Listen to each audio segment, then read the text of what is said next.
you crazy little marketing bees. You're tuned into episode 73 of the Marketing Buzzword Podcast. This is the Marketing Buzzword Podcast, the podcast where we dissect the world's most common marketing buzzwords. Hold on tight. We are about to fly around the beehive to see the latest buzzwords that stuck to the marketing bees.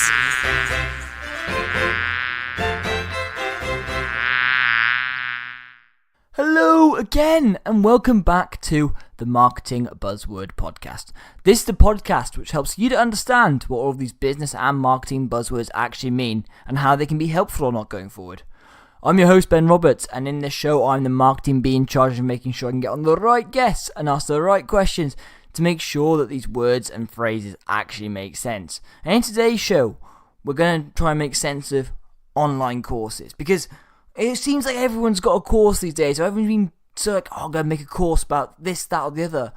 And I really want to break this term down because everyone seems to be talking about it right now. Before I do so though, I need to remind you this podcast is powered by Talkative. Talkative is a company that brings together live web chat, voice calling, video calling, and co-browsing together in one package. With 3 lines of code, you can embed it into your website, which allows customers to contact you seamlessly, allows you to offer a load more different communication channels without actually stretching your resources any further. Such a cool product. Check it out at talkative.uk. And one final thing before we get on to this week's guest, if you are loving the show, please do leave a review on iTunes. I really do appreciate it. We're like 73 episodes in now. I'd love to get a few more reviews on there. Honestly, it'll take you less than like 10 seconds on iTunes, and John Esperian has done a fantastic video which you can find on the marketingbuzzword.com website. Right, that's more enough about me. It's time to introduce this week's guest. Now, this week's expert buzzword bee is a guy called Rob Balasabas. Now, I first met him probably a couple of weeks ago, and I was really trying to find the right person to get on to talk about online courses, and I found it in Rob. So, Rob Balasabas is the social media and community manager at Thinkific. He manages the daily curation of Thinkific's message on social media. You can also find him engaging with their private online community of course creators inside the Thinkific Studio Facebook group. Rob has been with Thinkific since, there's a lot of Thinkifics here. Thinkific since 2016, starting with the customer champion team, and where we work closely with customers to get their Thinkific sites off the ground, and making the leap to the marketing team in 2018.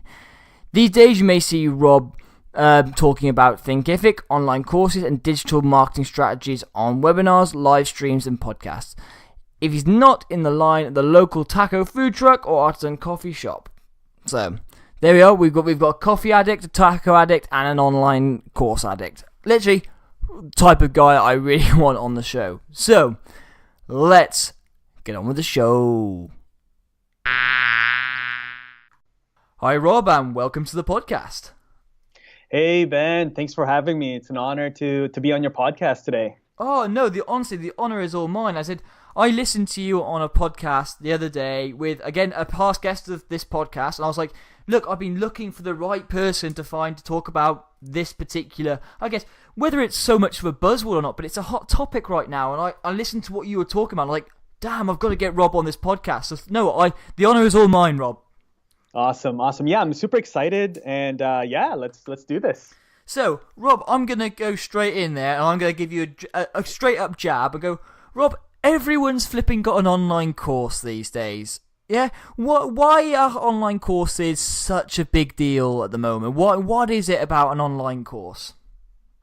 You know what? there's a couple different ways to answer that. I think right now, first, education as a whole, I think is getting disrupted by a number of different channels and a number of different platforms. YouTube, for example, has been doing this for a long time, where if you wanted to learn a specific thing, typically you'll go to YouTube. Like literally yesterday, I had this just came on top of my head. I had a problem with my MacBook, and it wasn't loading like certain pages for some reason. It was loading Facebook, it was loading other websites, but it couldn't load my Slack channel. It couldn't load, some other tools that I use, Asana and stuff like that.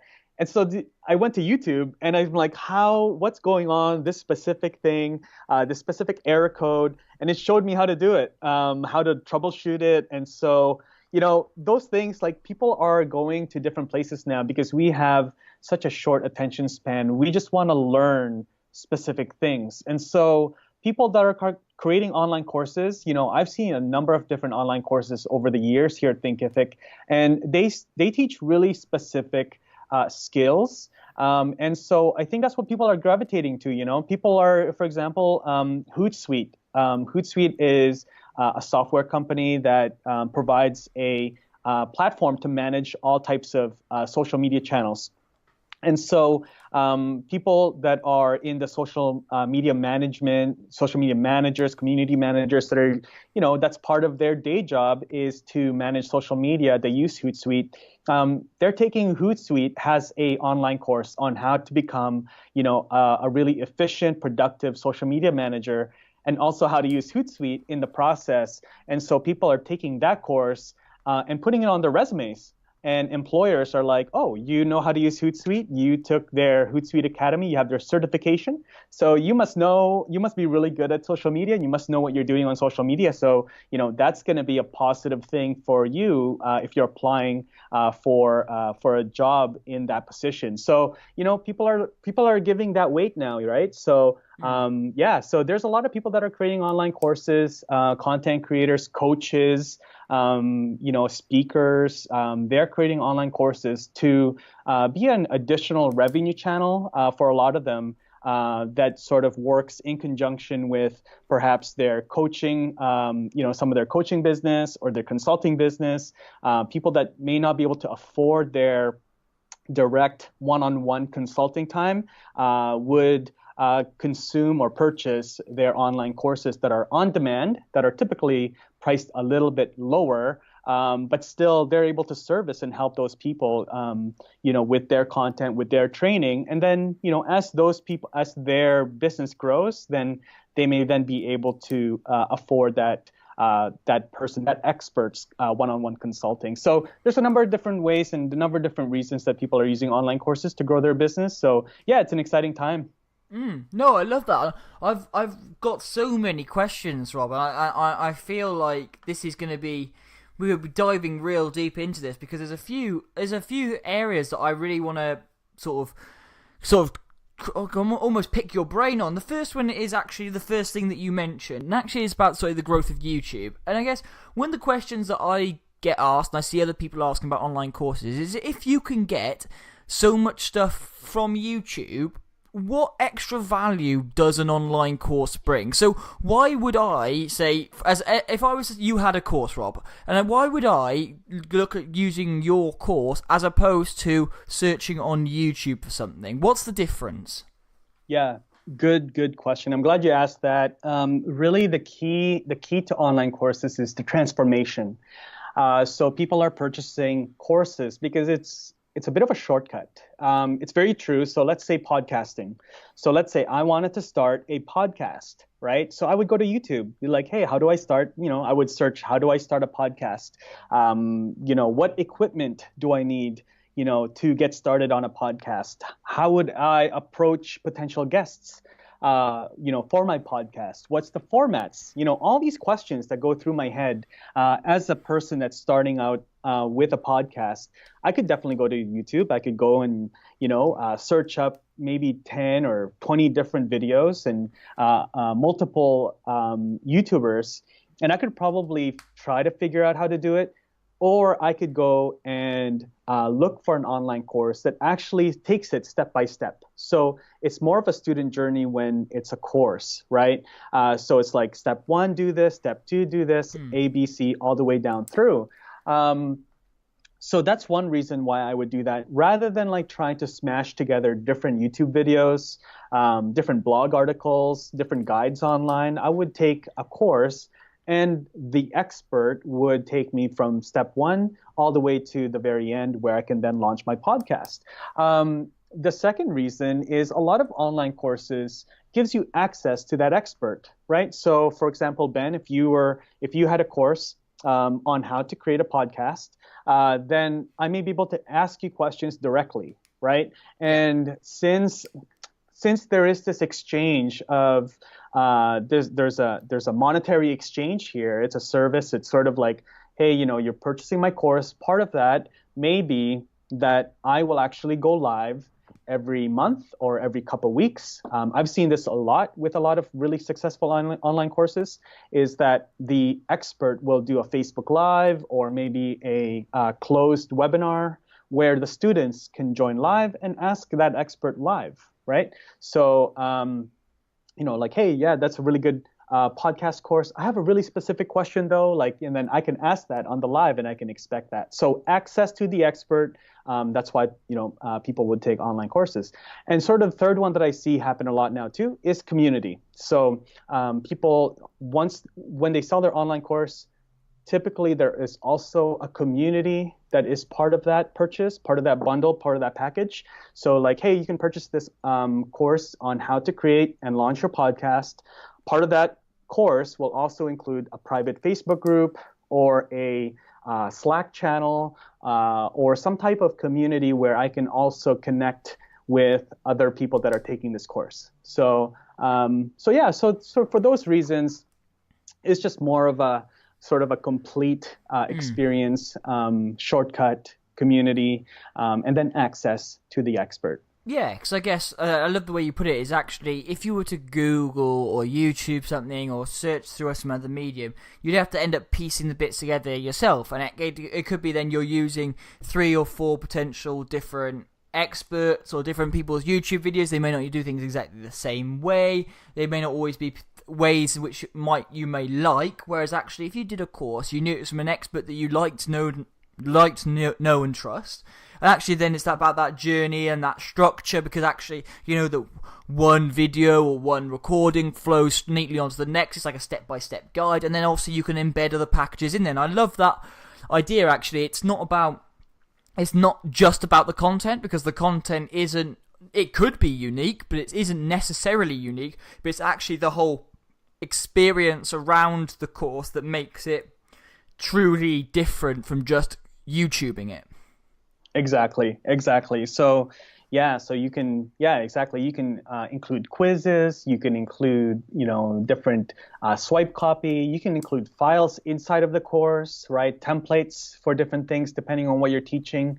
So that's really sort of, it's a more complete sort of experience for the student.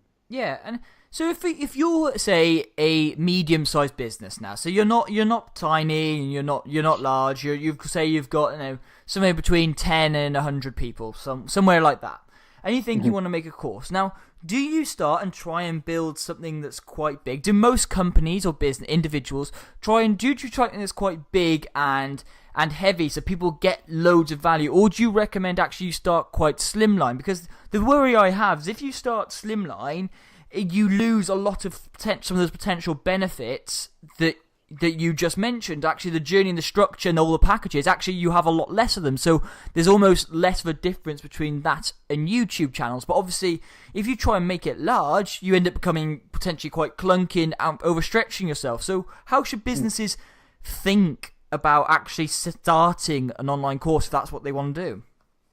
Yeah, good question. I would definitely lean on, the way I always put it is, make it as long as it needs to be. You don't have to make it super long. Okay, so the value of a course. So this question comes up when people are like, how do I price my course? Should I make it really long so that it looks more valuable and I can charge more? Really, the people are not looking to buy a course that's super long, because that's not the reason. The reason is that they want the shortcut. They want that transformation. So if that transformation, creating a podcast, if that transformation for them from not having a podcast to having a live podcast, takes 10 lessons, right? 10 video lessons, then do that, right? If it takes a little bit more, then do that. If it takes 5, if you can teach it in a way where you can shorten that whole journey and give them a shortcut to what they want to achieve, then do that, right? So don't make a long course just to like blurt everything out and just info dump a bunch of things to your students, just so that you can like charge more. Don't do it that way. If you happen to have a very big topic, so if it is like, hey, this bundle, for example, is going to teach you how to create, launch, and monetize your podcast. That's a big topic, right? You can't do that in like 5 lessons. So what you want to do then is break it up into sort of like what are those milestones, right? So you may want to do one course. You may have to do multiple courses that you bundle together.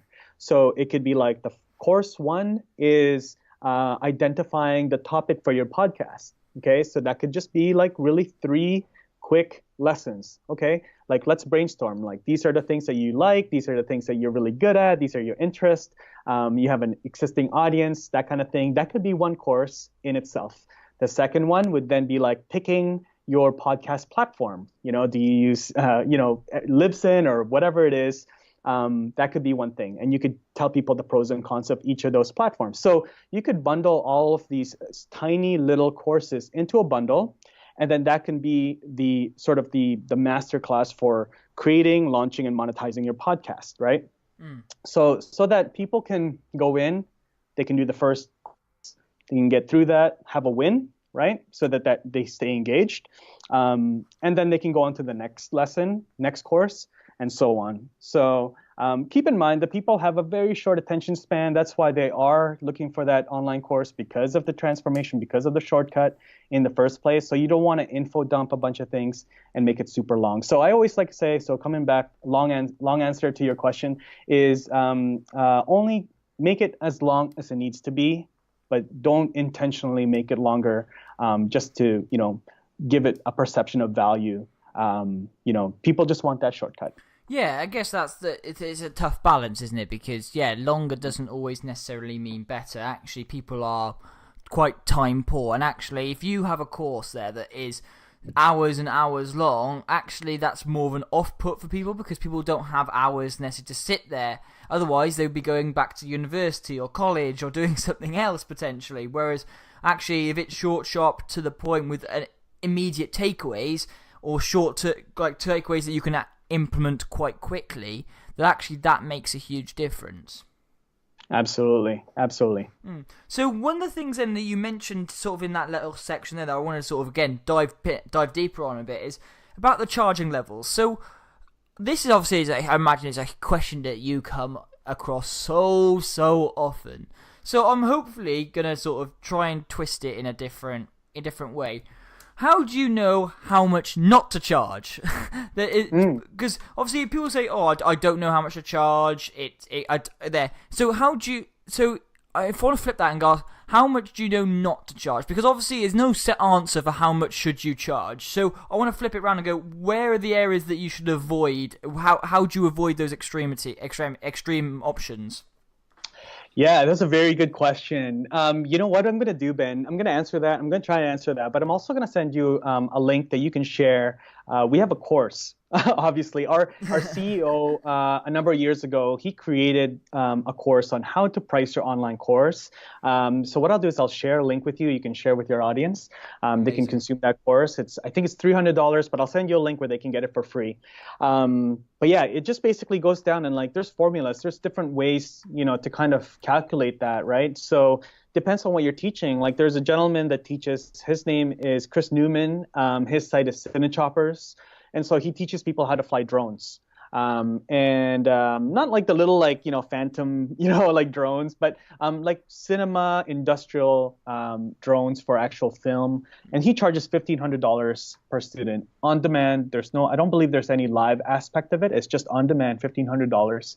But the thing about that is that if someone takes that course, they are able to actually get into the industry and start making some serious income, right? So that is part of their career path, right? It actually levels up their career, gives them a skill that they can then now monetize and actually go out into the industry and actually start providing the service of flying drones for different film productions and things like that. So $1,500, based on like the hourly or sort of what they can now charge as a service after they finish that course, is an investment for them. It's a good investment, right?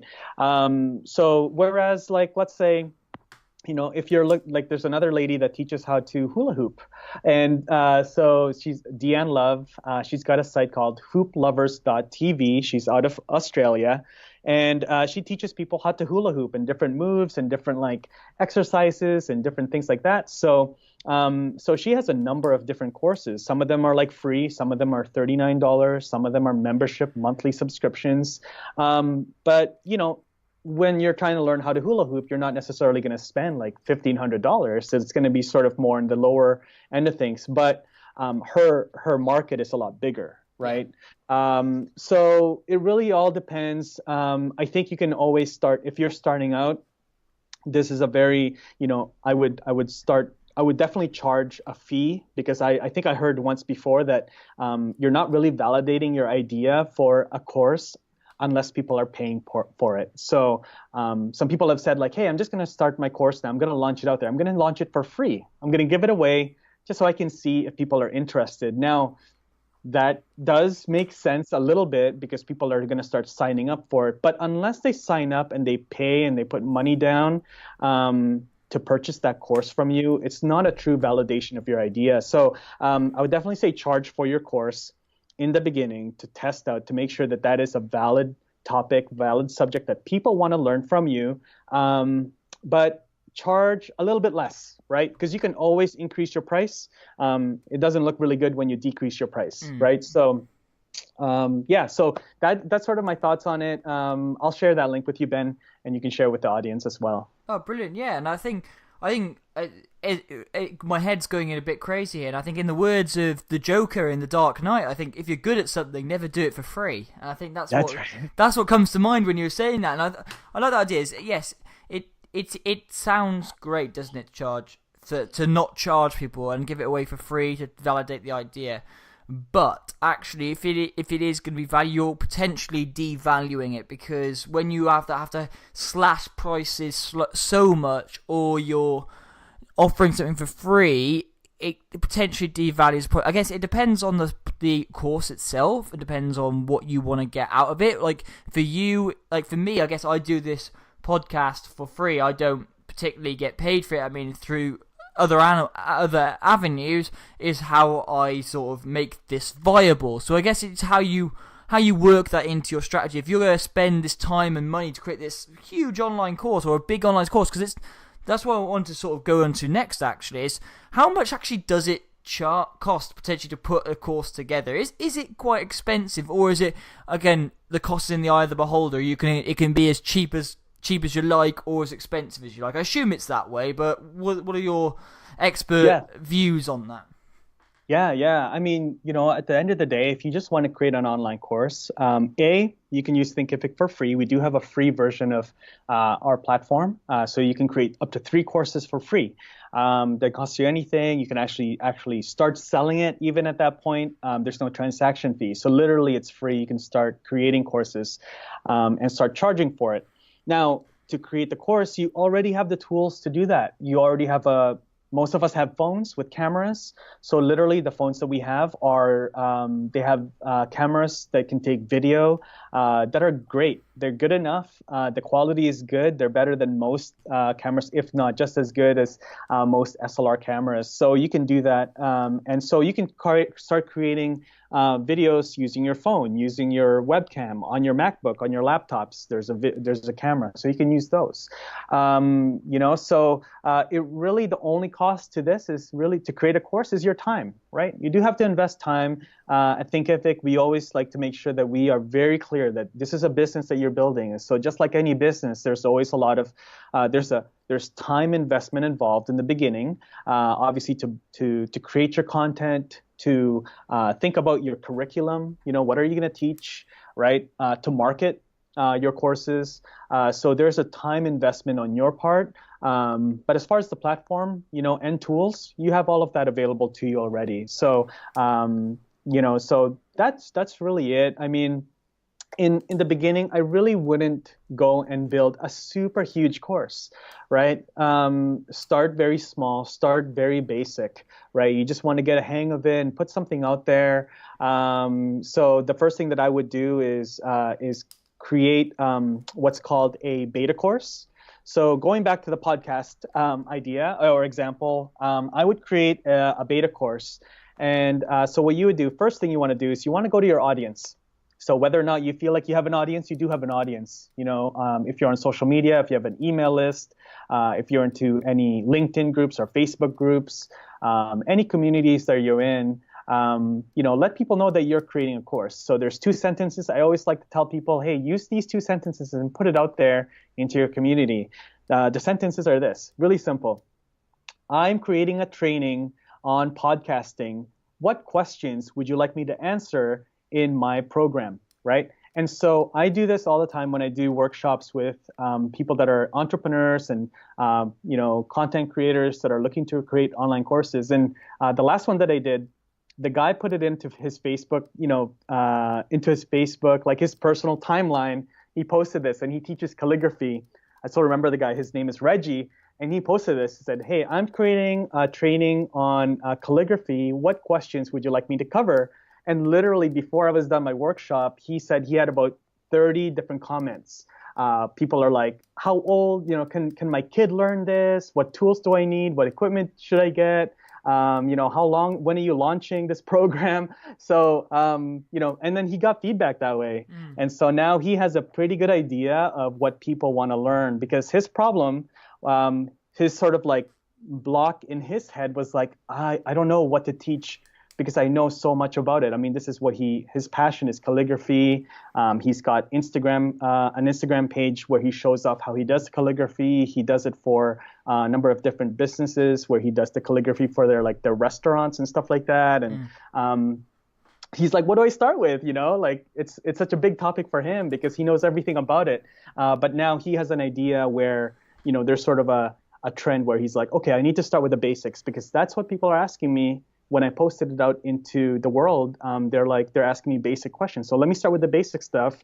And then as they learn the basic things, he can then create more advanced courses to sort of like have, you know, sort of like upsells. So yeah. So it helps, again, that part of that journey. So it's drawing people in with the basic one. Actually, are they getting the value out of that? Okay, now you've advanced.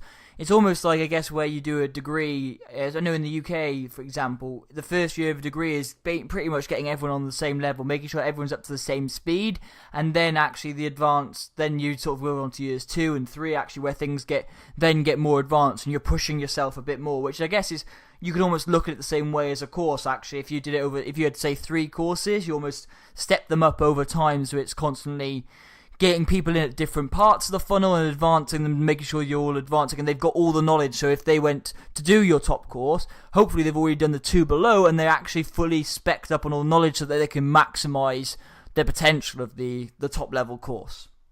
Exactly.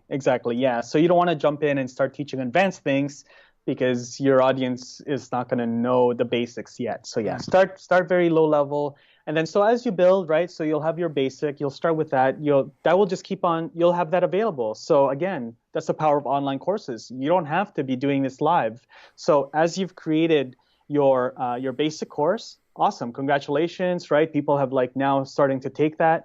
As they take that, you can then like within Thinkific, there's a course completion page, there's a course completion email that people will then get once they've completed your course. So as they complete, let's say, the level 1 course, you can then send them to the thank you page, say, congratulations, that's awesome.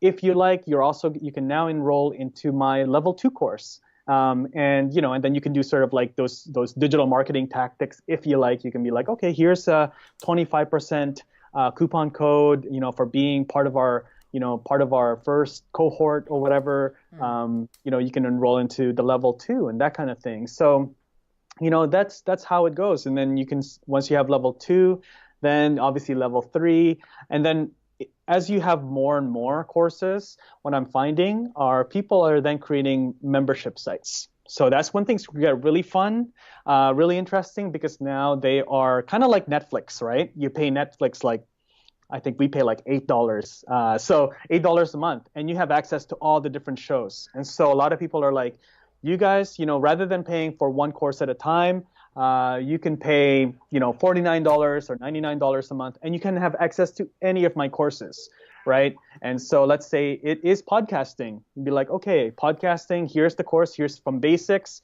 to advanced. I have content creation courses for podcasters. I have how to get guests, how to monetize your podcast. I have all these different things, how to, repurpose your podcast content into YouTube videos and all that. And I'm going to be sharing, a new course each month, sort of what's the latest and greatest with podcast equipment, marketing strategies, monetization. I'm going to be dropping a new course each month into this membership. And also I'm going to be going live to answer any of your questions in a private, Facebook group or Slack or webinar, Zoom call. And so, yeah, rather than paying, $200 per course, it's $49 a month.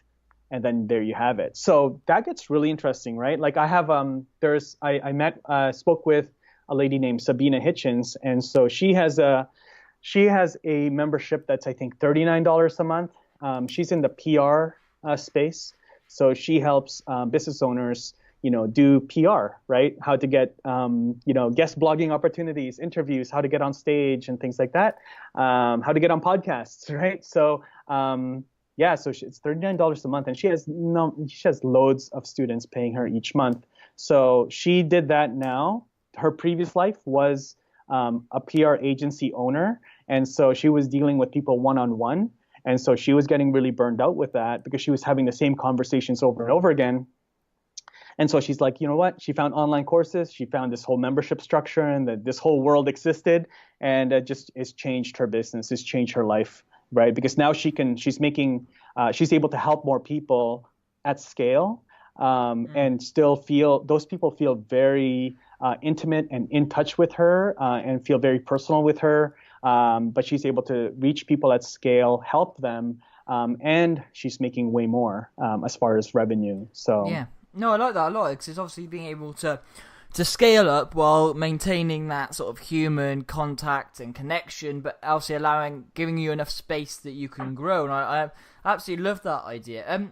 There's something that maybe, I don't know, maybe this will test you a little bit, Rob. One of the points that I wrote down in my lovely handwritten notes that I make every episode is credibility. Now, what I mean by that is, how should you establish a course if you haven't got an already established business, so an established audience? So is it something that its action on course is really someone who's already got an audience, no matter what the size, but already has some sort of audience that care about what they're saying? Or actually, could you and should you start it if you haven't really got an audience anyway? Because it's almost like if you go through a lot of trouble, because actually some of these courses sound like they could be quite time consuming to create, potentially. So if you haven't got an audience, it seems like it could be a bit of a gamble. So how does that work? What's sort of your advice on that one?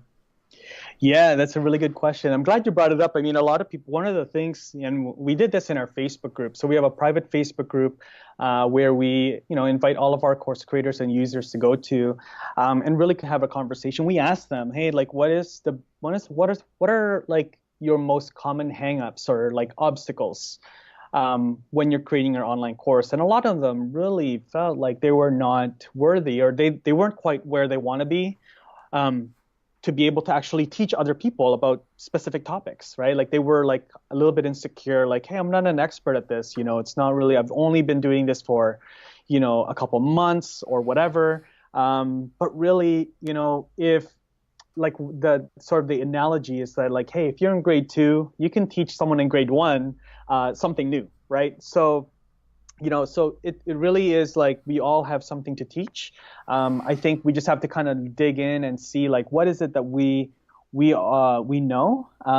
So for example, like when I first started here, I was I handled our Instagram account. That was my very first project.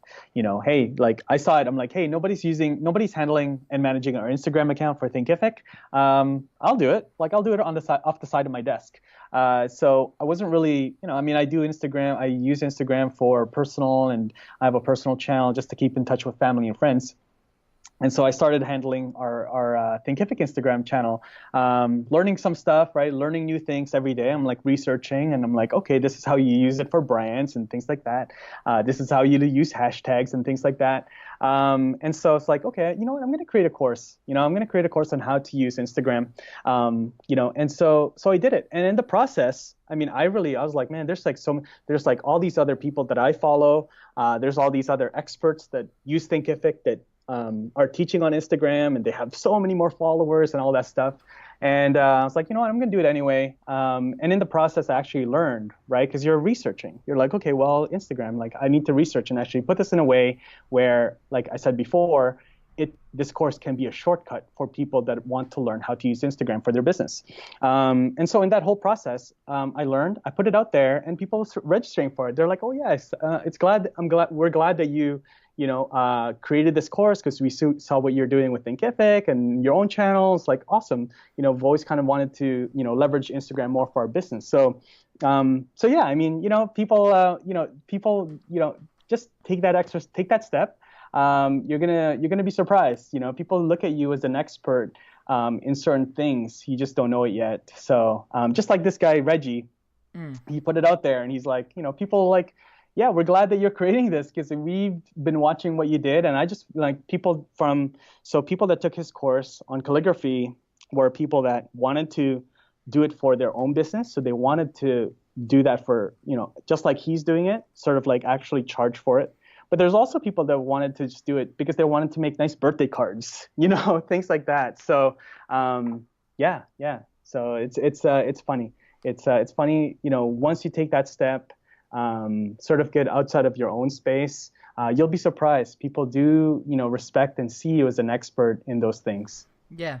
No, I like that. I guess it seems more natural anyway, that I think that if you had an audience anyway, it seems like a more natural fit than instead of trying to create a course out of thin air, because obviously you want to be, I guess, known for something. So yeah, I guess I can see where it is entirely possible where you almost had an audience but didn't know about it yet. But also, again, if you have an audience, again, it's one of those things, like if you have an audience before you build a business, you're making things a lot easier for yourself.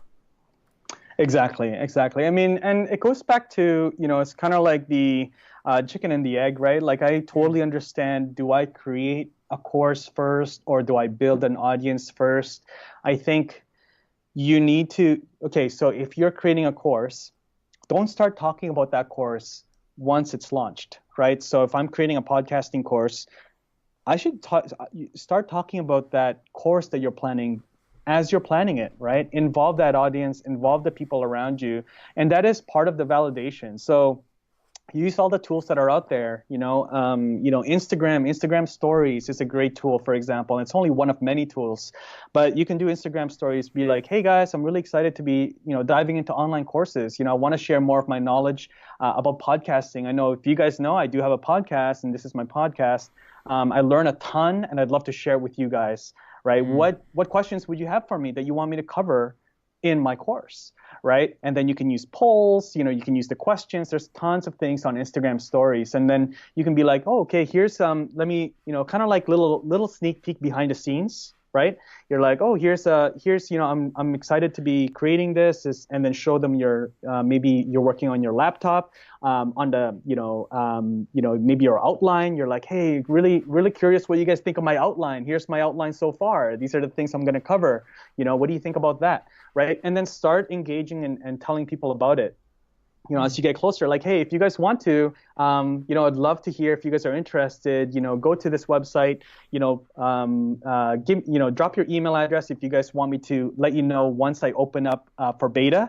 I'm looking for 10 people to just go through my course, give me some feedback that, and then so each step of the way, I'm engaging my audience, I'm building it. Hey, if you guys know anyone looking to learn how to podcast, please share this website, and you can create, on Thinkific, and we can get probably not the space to do it, but if you go to thinkific.com, we've got different templates. So one of them is a pre-sale template. So you can make a really simple pre-sale template where essentially you're just capturing interest, you're capturing email addresses. You don't have a course or anything quite yet. And so, hey, if you guys are interested in getting, sort of the first notification once I open up for beta, go to this website, drop your email. Love to let you guys know once I open up. I'm looking for at least 10 or 15 just to make sure that I'm on the right track. And I'd love to get your feedback on the content if it was helpful to you. And more importantly, what questions am I missing? I want to answer. I want to make sure this course actually helps you, create your podcast. And if you know anyone that's looking to create a podcast, someone that's sitting on the sidelines, then please share this with them. I'd love to just get as many people and get as many feedback as possible, right? So really simple things like that. You can do the same. That's just Instagram stories. You can do the same thing on LinkedIn. You can do the same thing on Facebook, Facebook groups that you're involved in. Right. So, yeah. I mean, that's, it's so building your audience as you're building your course, if that makes sense. I know like most people are like, I have to do one or the other, but really do them together. Right. Yeah.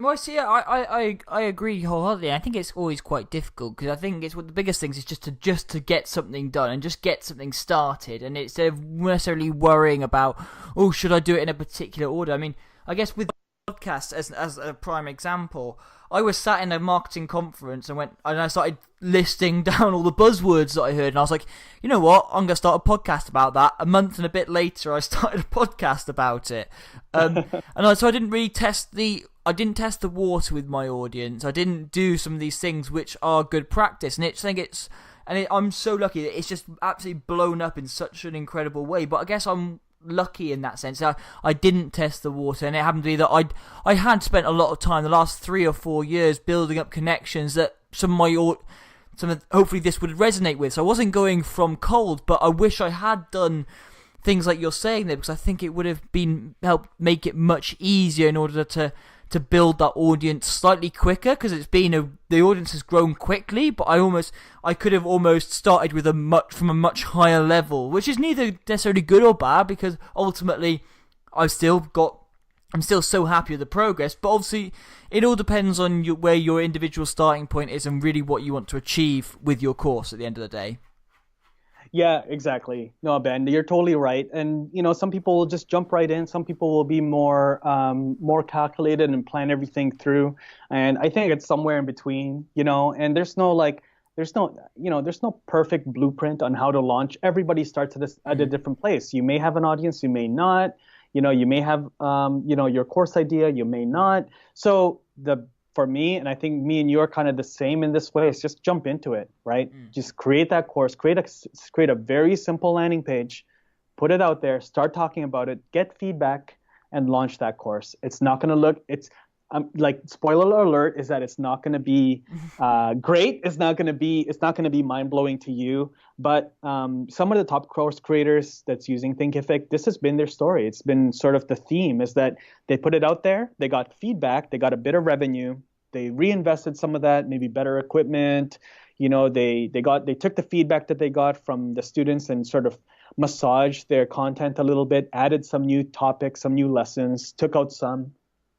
And then they just kept continuing. Scott Olford is one of our top course creators, and he's a fantastic entrepreneur.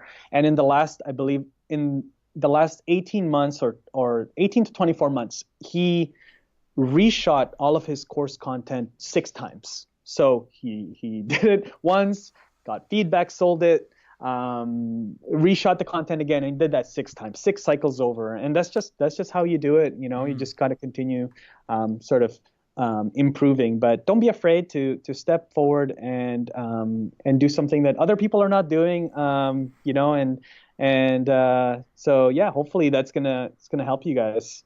Yeah, no, I absolutely love that. I think that's sort of like a really nice way to round it off, Robert. I think I can, like, at the start I was somewhat skeptical potentially of online courses, because you've seen the growth of it, and actually going, how much more value can this provide than watching YouTube videos? And I love the way you present it, and actually that journey and things you could do, the certification levels, and actually working out actually how long it is, the packages, and sort of the value proposition behind an online course. So I think it's really nice for actually people who were saying, they're asking that same question as me. Well, hang on, I can get a lot of similar content on places like YouTube. The internet's awash with people giving away free content and free knowledge, because that's what we're actually almost what we're told to do as marketers these days, was give away all your content, give away all your knowledge. And then we're like, then on the back of it, it's like, but also create courses, courses are great. And you're like, wow, which way do I go? So I sort of love sort of that distinction and sort of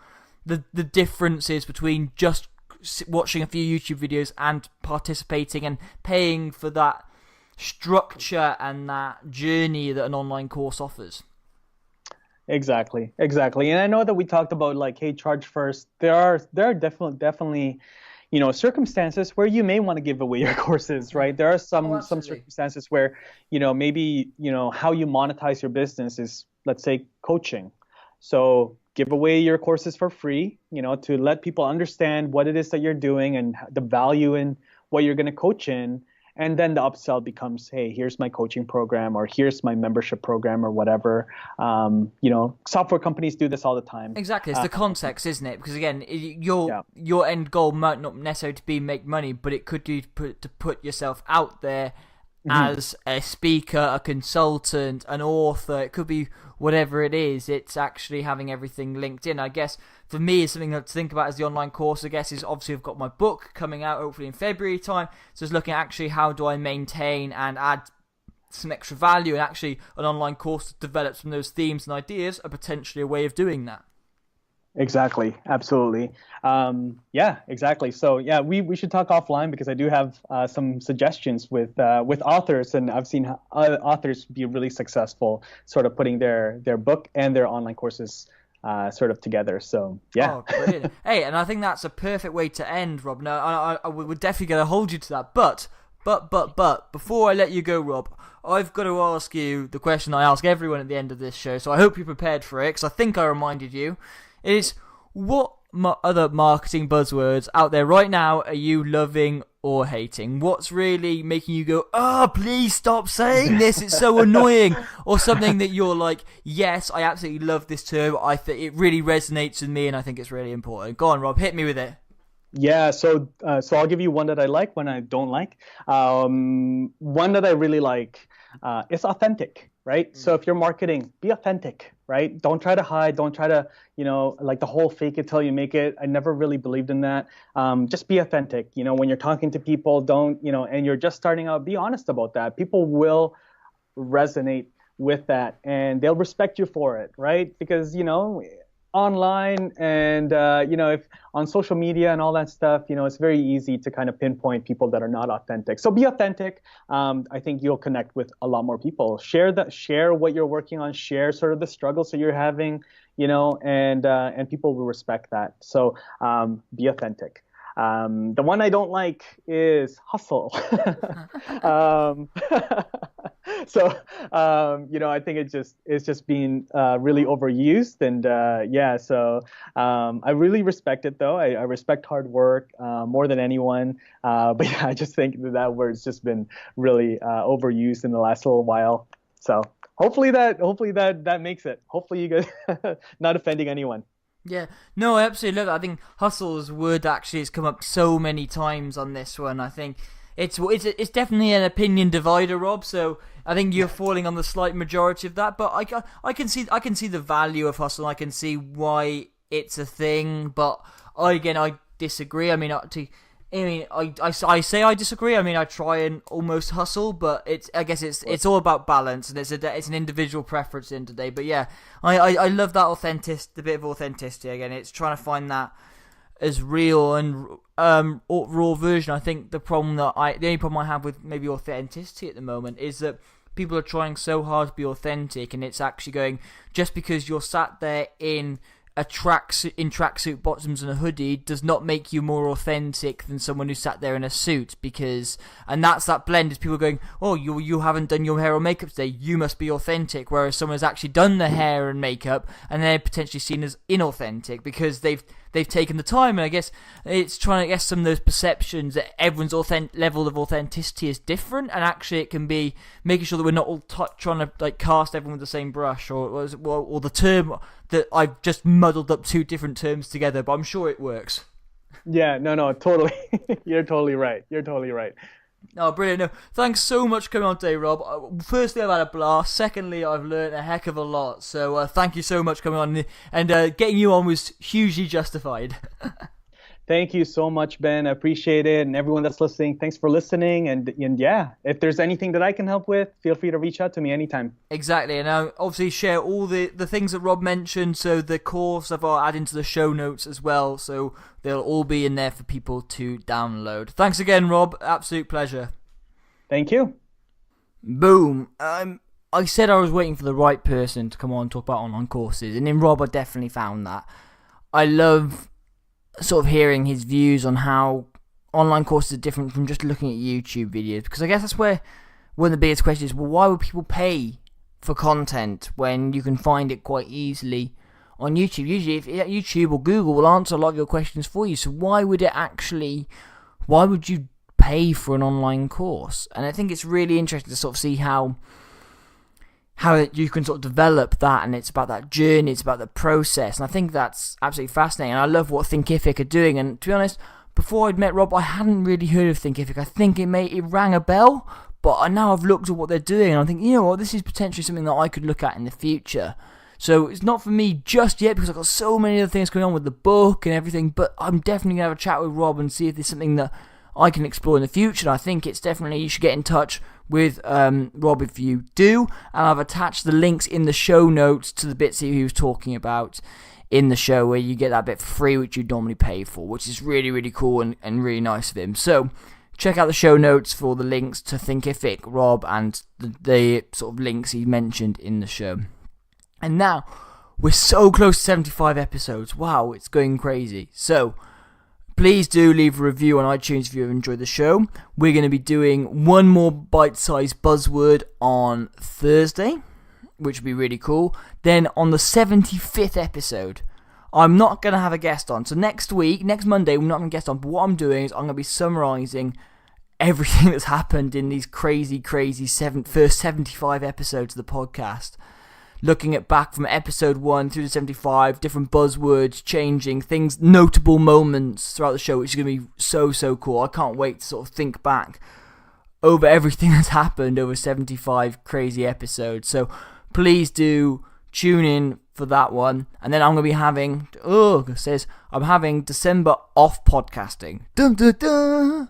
But seriously, I'm going to have December off, and it's not because I'm not loving this, it's because I think it's just a great natural break where I can focus on the book and really get the book right, and then we're going to come back on the first Monday in January. So we're going to finish on the first Monday in December, which is a week today, and then we're going to be doing coming back then on the first weekend in January. So if I miss a month, I'm letting you know now that it's all okay. Everything is going to be okay. So please tune in on for the Bite-Sized Buzzword on Thursday and the summary episode on 75, the sort of 75th sort of anniversary thing. It's going to be really, really cool. So please tune in then, and goodbye for now. This podcast is part of the You Are the Media Network.